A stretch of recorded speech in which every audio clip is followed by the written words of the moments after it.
I don't know if I feel cat hair stuck to my face or mohair, but there's something tickling me.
You know what? I'll just say this. The grocery store gonna get mad at me if I complain about the carts not being returned.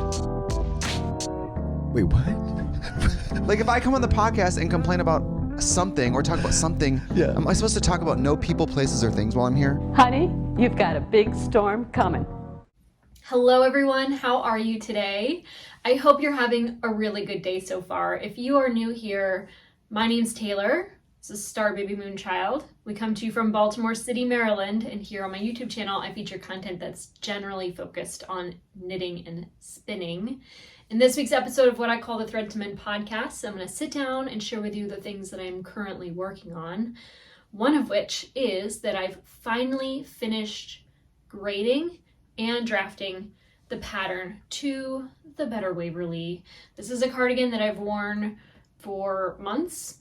I hadn't had the bandwidth to finish what I had started, and it had been weighing on me so heavily. I decided to just take the time needed to do what I needed to do.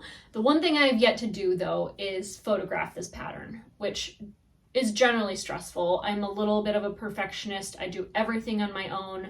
Brian will be my photographer, somewhat reluctantly because of my perfectionism. I have to coach him a lot. And so it's not the easiest, it's probably the most difficult task in terms of me conceptualizing, grading, and drafting knitting patterns. It's the thing I look forward to the least. But I am ready for this to go into testing. I will leave a link below in the description box for you to sign up to test this pattern if you are so inclined. I will talk a little bit about the construction of this design at the top of the video before we dive into what I'm knitting, because I feel like the details might be relevant to some of you if you intend to ever make this pattern, whether it's in testing or in the future when available for sale on Ravelry. It is knit from the top down. I used a worsted weight woolen spun yarn, so it's a very lightweight garment considering the amount of ease that it is worn with. I have knit this design to be worn in my size with 16 inches of positive ease at the underarm, the widest section of the bust, because it has somewhat of a deep yoke, and that's the way I like my cardigans to fit, because I always add decreased shaping down the side body to bring it in at the waist, but I still wanted it to have a boxy look.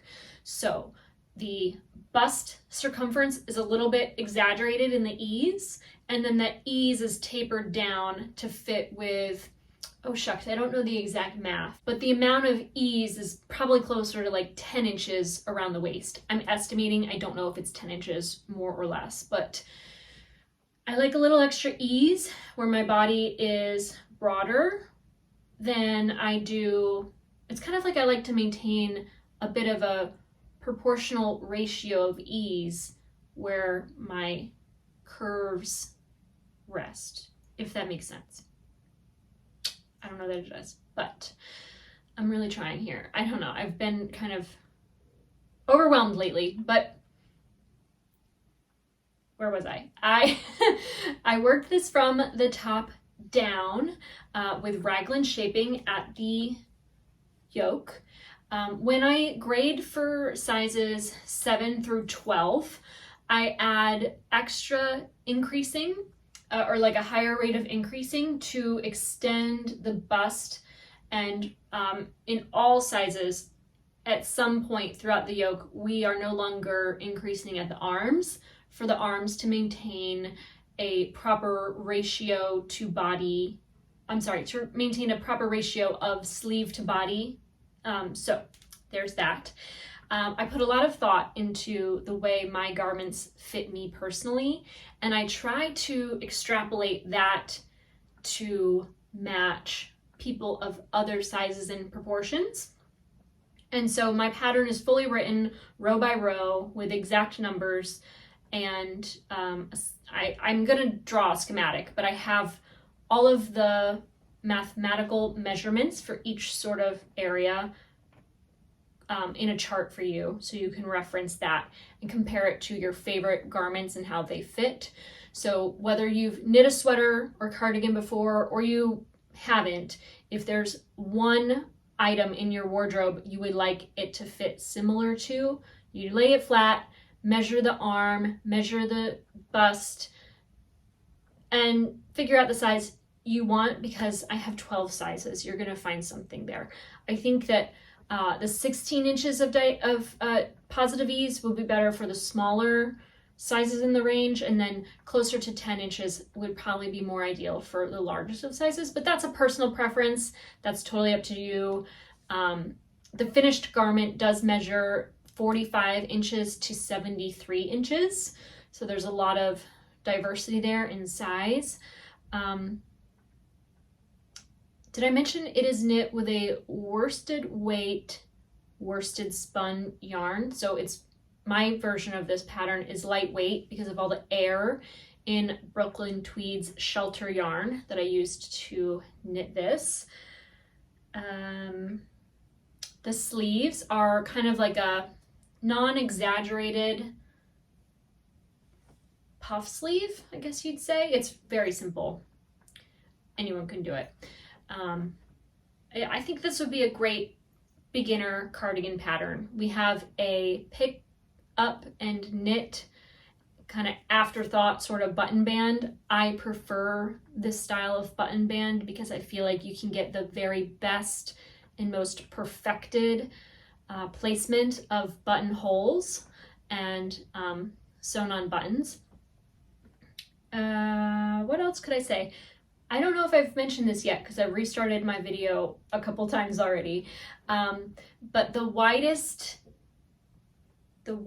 circumference of this design is right at the underarm, and that's where I've built in 16 inches of positive ease, but somewhat rapidly there are decreases along the side body to make that additional ease a bit more of a conservative number towards the waist, so that the back of the sweater or the bottom of the sweater isn't too wide open or drafty.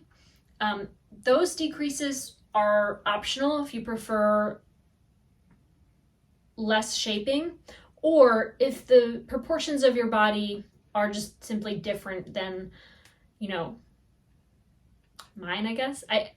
Every person has a different shape, and when you're designing the shape of a garment and you want the garment shape to be a standard shape, you have to build in modifications for people who have a shape different than that standard shape you've established. So I knit this garment to fit me the way I wanted it to fit because it was a hole in my wardrobe. I wanted a kind of relaxed, casual sort of, it gives me very much that, I shop on Yes Style a lot of the time. That's where I buy my skincare. And a lot of the kind of Japanese, I don't know anything about fashion or style, to be frank. except for what I talk about weekly or semi-weekly here on YouTube. But it kind of gives me that sort of like casual but cool aesthetic. I feel pretty cool when I wear this. I think it is flattering and good looking. So I like this pattern. I hope some of you might. It is somewhat similar to my Kingston cardigan, but I will define the differences for you. Number one, I wanted it to have more ease.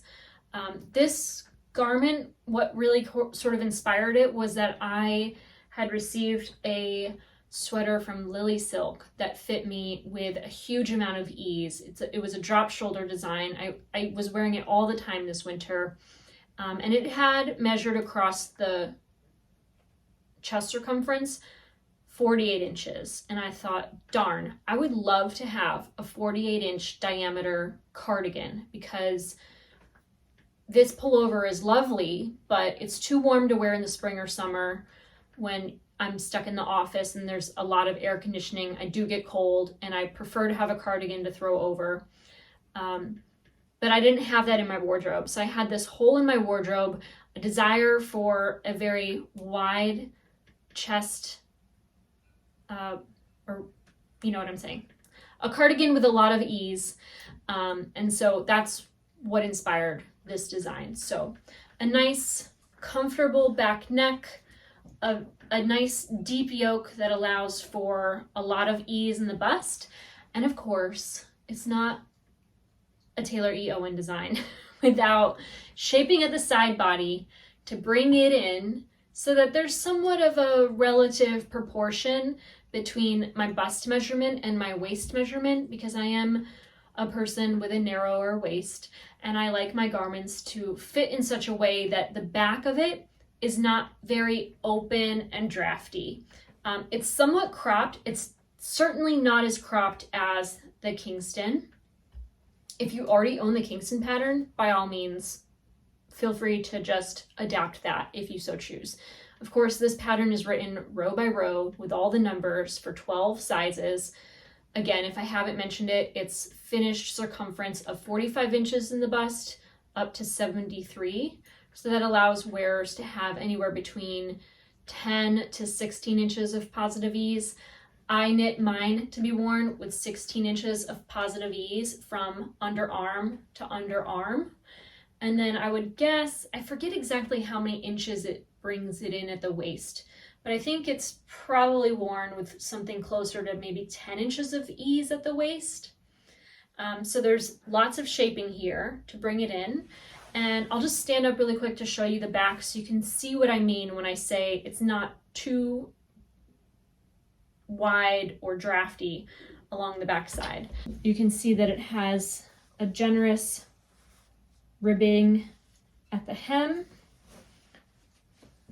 And see, it's not like crazy wide at the bottom, which I find can be an issue with patterns that don't have quite as much shaping. It kind of just fits like a regular sweater that doesn't have quite as much ease built into it. So there's sort of the general shape of that. And then the sleeves are very simple to knit. It's, you know, a little decreasing, and then the ribbing, and that's that. So I've probably rattled on way too long about that, but I'm really proud of this design. I really love the way it fits. I like to wear my garments for a little while before I put them out into the world, because if there's something I don't like about it, I need to know before I attempt to sell anyone else on the idea. I can't tell you how many pieces of my hair are knit into this. Right, so this is the Better Waverly. It is named after the quaint little village in which I live, and I love it so much. It is probably my favorite garment that I've self-drafted, and I will say, I think it's my favorite pattern draft I've ever written. I think I found a way to make things a little bit more simple. As I mentioned, it's a row by row instructions, all the numbers are there, but I also have little blurbs throughout the pattern on how you can modify it if you want this or that, so that if you feel like in the process it's not what you need, you know how to achieve whatever it is you prefer. That's the way I like to knit my garments, and that's the way I hope to inspire you to knit your own. So I'll wrap that up and move on to the Artus Shawl. This is a pattern by Natasha Hornby, and I am so excited that I've finally gotten past the majority of the waffle pattern, and I was able to work the tiniest of color work. I think I have one more little waffle repeat. I think it's like 4 rows. I'm not sure, I can't recall, before I get to repeat that again. And then I think there's another section of waffle, and then I get to move beyond the waffle and into the mosaic pattern, which is really exciting. You probably haven't noticed yet, but I did swap out one of my contrast colors. I was going to use, I don't have it in front of me, but you might recall, I was going to use a higher contrast gray, like a nearly black gray with the white. And I worked 1 row and I immediately knew it just wasn't what I wanted. It was too high contrast, not just between the cream or gray. It's a very soft gray that I'm working, I think. Yeah, it's a very, very light gray. It's actually, the lightest color in this is the Cormo yarn by Elsa Wool in their fingering weight base. I love their yarn. If you have not discovered Elsa Wool, like, you're really missing out because it's so affordable. It's made in Canada. So if you're in Canada and you're worried about shipping, because shipping is crazy expensive from the US to Canada, Elsa Wool has the best natural undyed. They have fingering, sport, DK, they have it all, but it's all natural. It's not dyed. So this is the 10%. And I swapped out that dark gray skein I mentioned with a more medium gray, and I think it's perfect. It came out exactly as I wanted. It's a little bit more muted, but the contrast is still there. So I'm really excited about this. Some of the other colors I'm incorporating into it are this orange, just kind of like a rusty orange, and I have this is, what brand is this? I forget. I don't know. But this is the I forget the name of this too. It's so old. I don't even know if they sell this color anymore, but this is a Brooklyn Tweed Loft yarn. If it's still available online, you'll know what color it is when you look for it because it's striking. It's probably one of my favorite colors. And I love the little specks of color in that tweedy base. It has kind of the exact orange shade speckled throughout it. So I think these two look great together. And, oh, are you sure you want to do that? I'm not sure I want you to. Okay, I'm incorporating these two and the colors you can already see. So it's going to be a very autumnal shawl. And then I also pulled out this skein because I think that my yardage might be a little short for this color, which pops back into the mosaic section. But I feel like this one is very similar. It's a sister skein to this, also a Brooklyn Tweed Loft. I think this color is discontinued. I don't know that they sell it any longer. But I think that the depth and the warmth of this, I guess if you could call that warm, it's almost like a brown, I think marries the rusty shade into the hues of green. So these are my colors, a little pop of gray. So I'm loving this so far. I have no complaints, and I think it'll work out to be a lovely fingering weight shawl, very lightweight with the woolen spun bases. The one worsted spun yarn I'm working into this is kind of a hybrid of the two.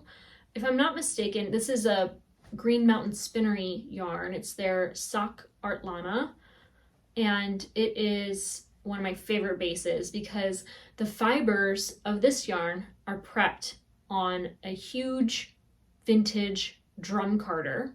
So the fibers of all of Green Mountain Spinnery's yarn are woolen spun. Well, they're woolen prepped, so all the fibers are facing different directions and they can give you a little bit of a tweedy effect depending on how well they're blended. But their spinning machine really does spin a more worsted style. There's a little extra twist in the singles, and the singles themselves are plied together with a little bit more twist to them as well. So it's a woolen spun yarn with a lot of structure to it that makes it rather resilient, in my opinion. I knit Brian a sweater with this exact same base, different color, and it has held up very well, all things considered. He is a man hard on his clothing. He will wear the same thing for days, weeks, months, years. And although there have been breaks at the wrist and the bottom hem where he might tug on it, there's like no wearing away at the elbows, and there is almost no pilling, which is remarkable.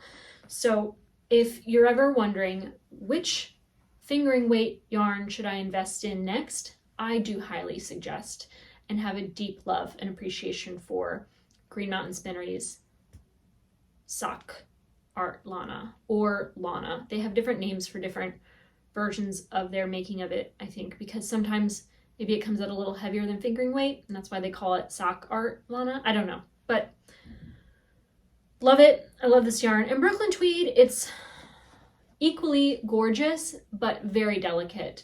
And these are older skeins, so I think in the last few years, several years even, they've put a little bit more twist into it to make it a little less so. But again, gorgeous yarn. And I haven't ever actually knit a project with this yarn, whose base I cannot even recall. I know now. It's Juniper Moon is the company. And this is a fingering weight woolen spun yarn. I believe that it's called Patagonia, and it's an organic merino. So I love that for me. And I've really not knit much else. I possibly could have worked a few rows on the Vellichor, which is a t-shirt design by Andrea Mowry. No chance I'm going to make it through the March to May knit along, but I guess you never know. Although I know for certain it's not going to happen. Ooh, I dropped some stitches. Let me just slip those back on my needles really quick. Maybe I'll finish this row while we sit here together.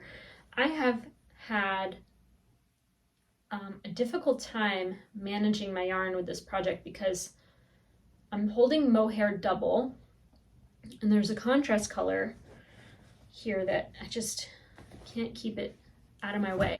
I have enjoyed working this pattern. It's a textured pattern with a pseudo cable effect. And I'll just give you a little close up for you to get your eyes on that. Doing a little pop of neon in that second contrast color. I think I'm just going to keep it with the yellow and not incorporate any alternative contrast colors. It's kind of bunched up on my needles, so you can't yet see the diameter of it, but this is going to relax a lot once I block this piece of fabric because I've swatched for the design and I know it's gonna grow. As much as it feels like way too small to want to wear, I know that it's gonna change once it's off the needles, wetted, and then laid flat to dry. So that's really all I've been working on, although I've been a little productive with the grading process. It's taken a lot of my time. I've also been spending a lot of my time morning and night talking to my dad on the phone. He is, I can't remember, oh, we're gonna pause for a bathroom break in the other room because you can probably hear one of my cats using the litter box. I think the last time that I sat down to knit with you all, my dad was in the hospital. Oh, I still have makeup on my hand. If you've been wondering this entire time what's wrong with my hand, I mixed a bronzer and a blush and I forgot to wash it off. There's also a gnat destroying my life right now. All right, it'll be back soon. Don't worry, we can guarantee that. Anyway, my dad is in the hospital again. He is in Florida where my parents live, and he hadn't been doing well.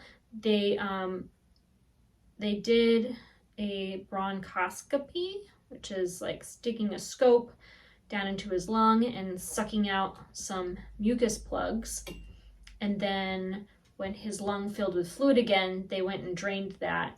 But he's doing much better. He is going home soon, which I'm a little concerned about because I wonder if he would have better care in a rehab facility where someone is there to sort of attend to his needs at any point in time. So I don't know, it's a touchy subject. It's been very emotionally exhausting, and I'm just trying to be there for him while he is alone in the hospital right now, which must be difficult to say the least. But I will tell you, I have been listening to the Tortured Poets Department. If you're not a Swiftie, I'm sure you've already signed off. And if you're not a Swiftie and you haven't yet, I will say goodbye to you now because you're not going to be interested to hear the next few minutes of whatever it is I have to say. But I have been listening to the Tortured Poets Department. Some of you might be interested to hear my thoughts on that subject. And I will say, I stayed up way past my bedtime to try to get a listen at the same time as everyone else at midnight, and I didn't know I couldn't listen to it on YouTube, which is the one streaming subscription I pay for. I listen to all my music on YouTube Music, which is a great app. It's as good as Spotify or Apple Music, and it's built into my YouTube Premium subscription. So I was really frustrated. I couldn't hear it, and then I just downloaded Spotify again and listened to 3 songs out of order, which I found infuriating because that was not my intended first impression of this album. So then I downloaded Apple Music, and this is all at midnight. I'm half asleep and irritated. So then I, of course, had to sign up for a free week and got to listen to it, and I was just immediately irritated, as you already know. But I was just finding it very unrelatable because if you don't know me yet, I have been married to my Travis Kelce for 9 years. Has it been 9? I don't even know. I'm really bad with keeping track of time because every day is great and I never really have to think about time. But I've been with my husband for a very long time, and I haven't dealt with heartache in a while.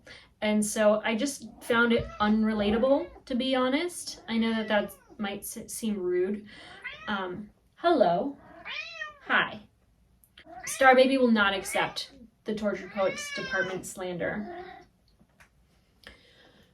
So I just didn't relate to it. And then I gave it a second listen and I was like, it's really not that bad. I mean, I had all of the negative first impressions that you might have already heard other people having, being a little hypercritical of it. They all sound the same, yada yada.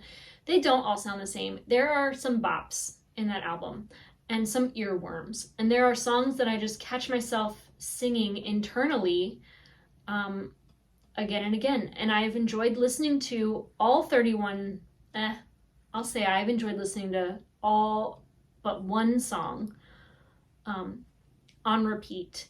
I wish, well, here's the thing. Why do we think she put the song Robin on this album? Because it doesn't fit the theme of this album. Like, the Tortured Poets Department. What part of A Child on a Swing has anything to do with the Tortured Poets Department? I just felt like it was a little out of place. I think it could have been cut and we would have had a nice even number. But part of me wonders if she felt like she needed to include this particular song, which I surmise is about the son of her co-writer and producer of that track, because that's his son's name. I wonder if it's sort of her nod to motherhood and or her lack of being a parent yet, or her like desire to be a parent. I feel like there's something about that song because it makes no sense at all to me that it's even on the album. It's a total skip. I'll probably never listen to it again. I just find it so unrelatable, more so than any other. But it makes no sense to me that it's there. She must have a desire to be a parent herself. A lot of her friends have children. She has referenced having a child in several of her songs over the years.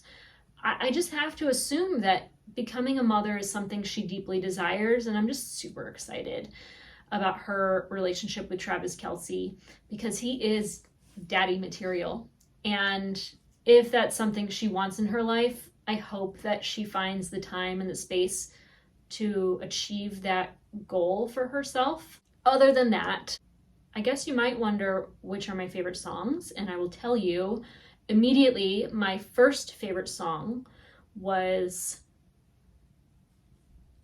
what's the name of it? Sorry, it's still new to me. I haven't really listened to it enough yet still, but Who's Afraid of Little Old Me? No surprise. I think that song has my name written all over it, but that was my first favorite. Down Bad is a bop, and it's an earworm. And although I can't relate, I find immense enjoyment from the music of that song. I like the song Florida too, because I am from Florida and I get it. Like, it is a very, I think it's a appropriate storytelling of what it's like to move there and live there. And I don't know, I can't wait to listen to that song while in Florida. I loved her music video. I thought it was great. I think it was really good for her audience and fan base to kind of have a visual exposure to many of the themes in that song. And that song in itself, like, touches on so much of the entire album. Like, it mentions Florida, it mentions a lot of the themes, and the imagery is all throughout the album is like all sort of represented in the music video, which I think is brilliant. And her little nods to this and that are always, interesting. So I think it was a great music video. I'm hoping we're gonna get another one. I was expecting we might see one on Friday, but that would be a really quick turnaround to have a second video come out. Maybe it'll be a month from the first one. Oops, I was supposed to be purling and I was knitting. Now I have to tink back. There's some songs that are very like folklore or evermore that I enjoy listening to, but they don't really stand out. I love the song My Boy Only Breaks His Favorite Toys. I think that's just great. It's just great storytelling, and the theme of toys throughout it is just brilliant. Have you ever seen the Robin Williams movie Toys? And Robin Williams, the star of Dead Poets Society. I'm in the mood for smoked chicken. How about you? Comes the story of a man who makes jokes and makes toys. The future is anarchy. Let's wind up the troops. A most unlikely hero in the most unlikely battle. So this is Paris. Toys! That's what that song makes me think of. I haven't seen it in a really long time, but I am a huge Robin Williams fan. I have been watching Robin Williams movies my entire life. He reminds me so much of my dad. They sort of look alike. And every time Robin Williams' character has suffered in a film, I am uncontrollably sobbing. That is how much I just identify him with my father. But anyway, I loved the movie Toys growing up. We rented it all of the time from Blockbuster, and I should probably watch it again because I probably get a lot more out of it now than I did then. But I also like Toy Story, I guess, comes to mind when we listen to that song. But I love that song. And then what's the one? Oh, I guess the one with all of the... Oh, it's Down Bad. Down Bad is the song with all the alien imagery. I think that's brilliant too. I really didn't pick up on that the first couple times I listened to the song. Like, what a writer. She is truly the writer of our generation. And it's really sad. You know, when I know some people who don't give her music the time of day, and I really feel bad for them because they miss out on so much beauty. And I feel like her songs really do speak to human experience. It's not just hers, although we do read into everything about it to confirm details of her life because it's just fun to be a bit of a spectator. It's almost a sport. It's certainly a sport to speculate on Taylor Swift's life. But I just find so much meaning and beauty in her work, and it's just overwhelmingly powerful and brilliant, and I just feel bad for people who can't appreciate it. It says a lot about them, in my opinion. But I hope I didn't offend you. If I did, I am just speaking my personal opinion. That's what the internet is here for, I think. Everyone else is doing it, I might as well. So that's about that. And I think that's all I have to say about that. So I would, I was going to say I would take you outside for a garden tour, but it has been raining. I haven't done any work on it, but I did do a fair amount of work last Sunday, so I could give you a little bit of an update on how the garden is doing now, because it did get cleaned up, and then, of course, the grass grew, and the wind blew, and things are a little chaotic again. I'm gonna get out there tomorrow. Sundays are my gardening days. We went to Ace Hardware last Sunday, and they had a 20% off sale on all things garden related, and I indulged in a few new plants. So let's go to the garden for a brief garden tour.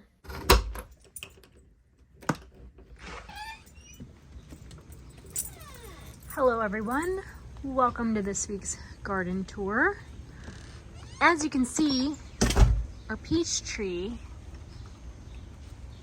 has a little bit of leaf curl. I've been trying to pick the leaves off every day to prevent its spread, but it is inevitable. I need to find a way to do the proper preventative measures, but it's a little late for that, I'm afraid.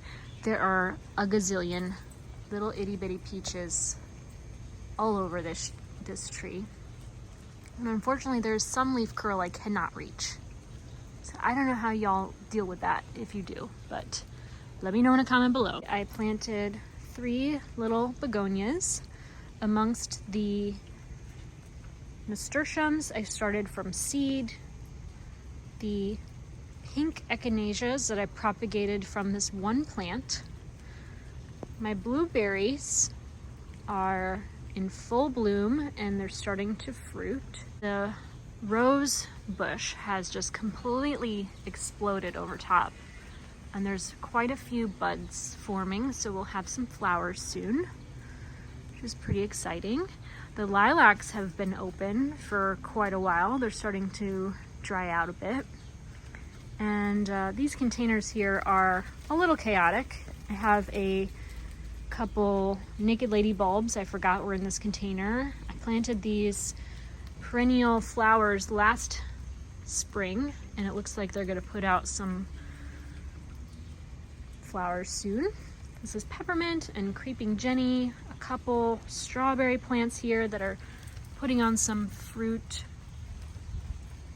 Have a little pine tree, and this is last year's rosemary that has survived. I tend to kill my rosemary plants. They get these, I don't know if this is some sort of like maybe spider mites damage or something, but it never really looks worth eating, so I got another one. I popped a brand new rosemary into this container here, right in the middle, and then I got a couple of these because I think they're really cute, and I just spread more creeping Jenny everywhere because why not? I really wish that I had cut this rose bush back much sooner. I'm afraid it's too late. You can see there's some fresh growth here. Some aphids I'm gonna squish. But I think I should have cut that back sooner. Do you think I should cut it now? It just kind of flops in the rain. But I might sacrifice some flowers if it means a stronger plant. I want to know what you think about this because I would love to know your thoughts. That heuchera always does well in the spring. By mid to late summer, it's fried. I should maybe consider moving it to an area that gets a little less direct sun. But I cut back the stinging nettles, and everything in these shade gardens has really blown up, and all of the foxglove I planted last year are starting to bud and will be flowering soon. So that is really excited because I don't think I've ever seen a foxglove in real life. My hellebores are doing amazing. I've never seen them so big, and I'm so excited for these seed pods to finally pop out of the flower. And I'll start more for other neighbors to grow. The bleeding hearts are absolutely gorgeous. Have you ever seen a more beautiful flower? I mean, they are just so cool. It takes like no effort too. They just are loving this space here. And this is the first year that the Solomon seal is flowering. So I'm excited for that. I moved these out of the shade of they were kind of popped in right over here and they got no attention from the eye. So they're now filling that little bit of a void. This heuchera bounced back amazingly from the winter. This one not as much, but I think with time they'll even each other out. And I still have potatoes growing out of the compost bin. Also have some horseradish. This blueberry is covered in fruit. I expect we'll get a fair amount of blueberries this summer. And this area is just a bit chaotic. You can see I have a bunch of black raspberries starting to bud. I'm excited for those fruits this summer because they are one of my favorites. They all fruit at around the same time, but they ripen various days of the week. So we have a week or two of many black raspberries. The raspberries, however, they fruit and ripen over several weeks. So we get about equal amounts of fruit from both areas, but we get a longer duration of fewer fruits from the red raspberries than the black raspberries. The fig tree, I don't know if I think I pointed this out to you, but it has lots of little figs. Some of them might not make it, but a lot of them look pretty healthy. And then I do intend to plant along the back row some cherry tomatoes because I love cherry tomatoes in the summer. That is this week's garden tour. I think Shippy is eager to get out of the rain. I'm not sure why these heucheras appear to be suffering so much. I think it gets somewhat hot and then cool and then hot and then cool. I think they just are over it. do need to cut the grass. I'm afraid it's going to be wet tomorrow. Maybe I'll have to do it during a weekday. Skip! Come on. Skip. Come on, girl. Come on. Good girl.